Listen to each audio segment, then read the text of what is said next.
In a declaration following the NATO summit in Washington, the members of the alliance announced their intention to continue expanding in the Black Sea region and the Eastern Balkans. Additionally, NATO aims to strengthen its presence in the Middle East and Africa to support peace in the region.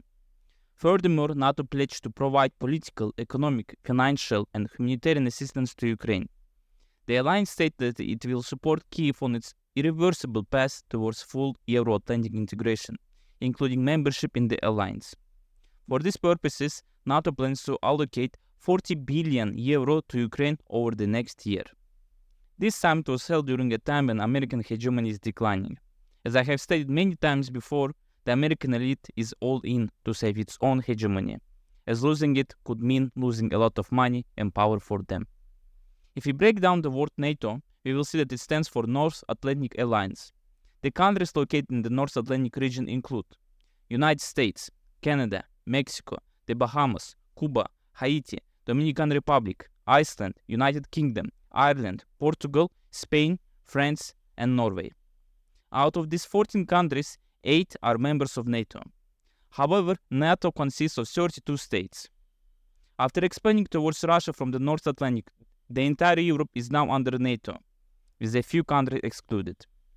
NATO, which was originally built as a defense organization to protect all its participants, has conducted more than 10 offensive operations in the Balkans, the Near East, and Afghanistan. An organization that was created to counter communist aggression has become the aggressor itself. NATO's plan was to completely surround Russia, pushing its borders and leading to wars in Georgia and Ukraine.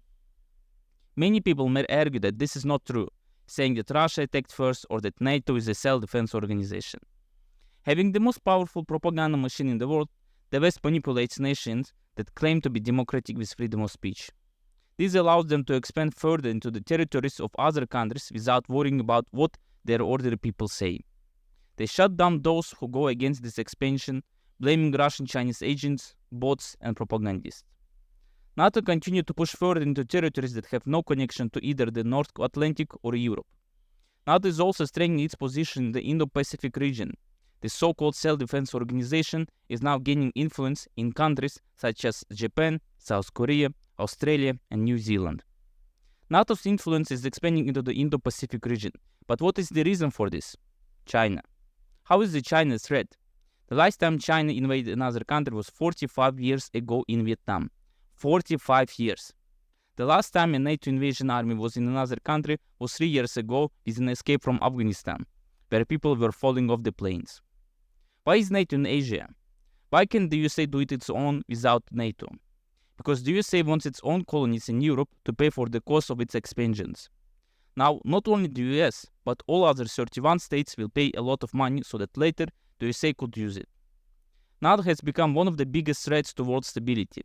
As long as the American crazy elite holds into the idea of continuing to be the most powerful people on the planet, we are all in danger. Unfortunately, the old politicians who will be gone within 10-15 years are getting us closer to nuclear Armageddon.